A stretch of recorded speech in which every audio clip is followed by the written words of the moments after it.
Shalom. I'd like to start by saying Kal Hala Yahweh, Bahashim, Yahweh Shai, Bahashim, Rakak Wadash. Double honors to the apostles of Great Millstone and to the hopeful elect pushing his word in truth and sincerity across the four corners of the earth. This lesson is going to be titled Iron and Clay. Okay.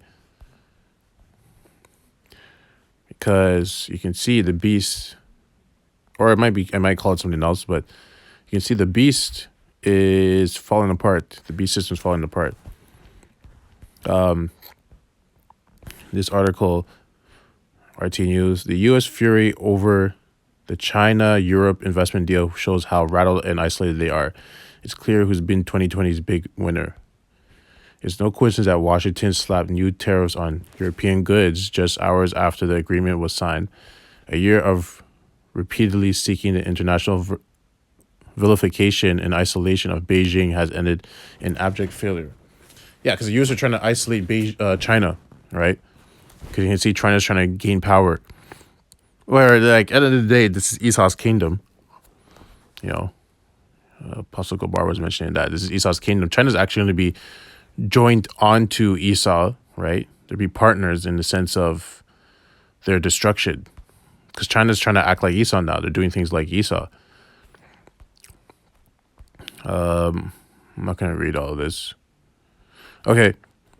The United States reacted with fury. The signing created a storm of controversy in Washington, with Deputy National Security Advisor Matthew Pottinger descending in a tirade, accusing the EU of disregarding the interests of the U.S. on the eve of a new administration. Yeah, they don't care.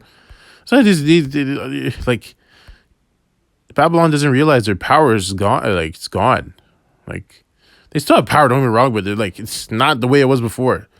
The fact that people are making moves like this right in front of them. Right? They don't care. Because they're looking at Babylon saying it's a joke. You got the presidency and all that stuff going on. They don't, like, this place is not serious.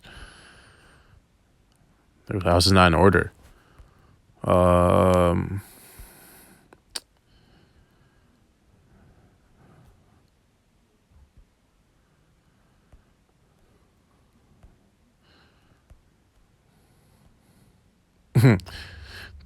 The situation represents a cold reality check for the U.S. and in turn an act of desperation by a losing side, which will only serve to deepen the rift between America and Europe that Trump has created.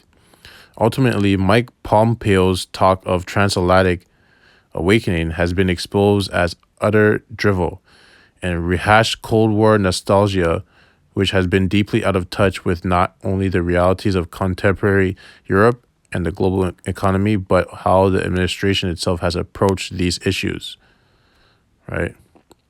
Thus, as 2020 comes to an end, a year where the U.S. has sought to vilify and isolate Beijing, but yielded little fruit, the Biden administration now arguably faces an enormous uphill battle if he seeks to fix the sledgehammer effort.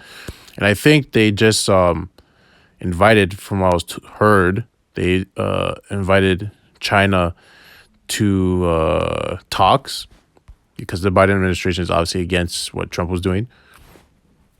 That's why it's scripture that they're going to be joined on to each other. And yeah, there's more. I'm not going to read all this. So I'll show you the scripture where it says this. Asia.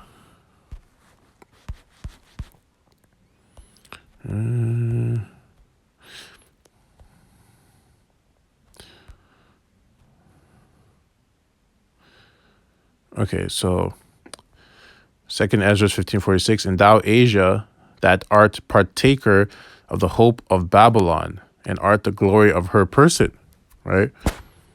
Yeah, because they are the partaker of the hope of Babylon, because Babylon's trying to get himself together and everything like that, so they're going to be partaker in the hope of Babylon, right? That system, that country, right? That kingdom. So they're going to be joined into Babylon. Now, in that article, the whole joke is that Esau was trying to lock off Asia the whole time because they see that Asia's rising up. But that was Trump's administration. Biden's administration is actually going to open the doors to Asia, right? And you can see right here, 2nd Ezra 16:1, woe be unto thee, Babylon, and Asia, right? Because eventually China is going to be joined onto the U.S., right? They're not going to top Esau because it's Esau's kingdom, but they're going to be joined onto the U.S., right? So woe be unto thee, Babylon and Asia, right? Woe be unto thee, Egypt and Syria. So, right? So they're going to catch the destruction too. It's not just going to be Esau. So everyone's like, oh, China's going to take over. It's like, no, that's not what's going to happen, right? This is Esau's kingdom. But you can see Esau's kingdom was crumbling. So that's why they're like, well, we're going to bring Asia with us. They're like our little, pets. So they're going to join them onto them, and then they're going to both catch the destruction. So now we're going to go to, let's go to Daniel 2:33.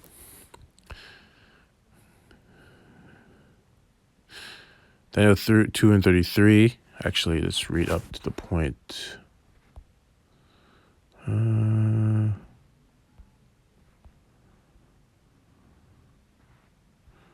It's about the dream that Daniel had, or the vision, sorry, that Nebuchadnezzar had.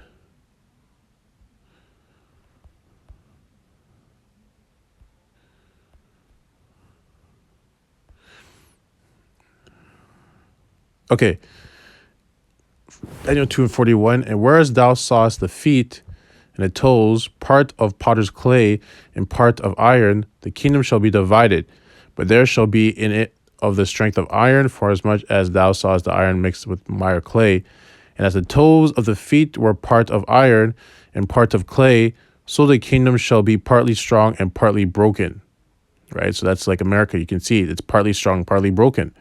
It's still strong. It still has the military, but it's still partly broken. Economically wise, it's broken. Right? And whereas and also you can see the EU, their beast system's crumbling too. Countries are leaving America, the dollar's dropping, right? Just like you saw the EU just made a deal with China, right? And as the toes of the feet were part of iron and part of clay, so the kingdom shall be partly strong, partly broken. So like I already read that. And whereas thou sawest iron mixed with mire clay, they shall mingle themselves with the seed of men, but they shall not cleave one to another, even as iron is not mixed with clay, right? So they're not going to be cleaving onto one another. They're going to be enemies. They're going to be divided because they can't mix, right? And there's more in that chapter, and also goes to other things, but I just wanted to talk about that specifically.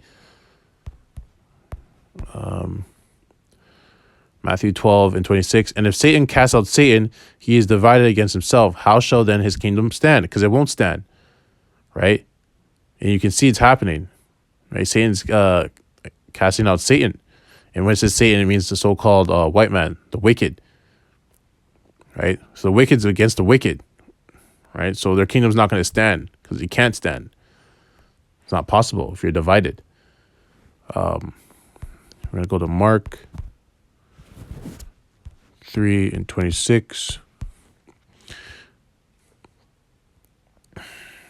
Same thing. Mark 3:26. And if Satan rise up against himself and be divided, he cannot stand, but hath an end. Right? So yeah, if Satan rises up against himself, because he's rising up against himself because they're the same people, and be divided, right? You saw with the EU and US, they used to be partners, now they're not. They got to deal with Moab. He cannot stand, but hath an end. Right? And we're going to go to Luke.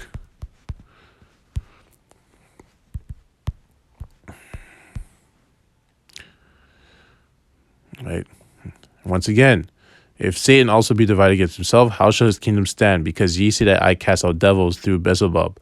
Right? So the point is, the reason why I read it like 3 times is to show you that this guy is on his way out. It's very clear. Even in the article, it says that the U.S. was shocked. They didn't know what was going on. Okay?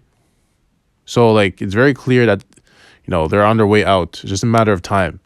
It's just a matter of time. Okay? So, if this year is coming up, it's gonna be heavy. A lot of division, right? Even Satan against himself, So you're gonna see the wars are gonna start. You're gonna start to hear the rumors of wars, right?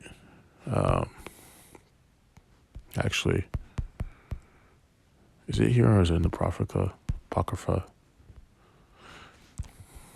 I think it's in here.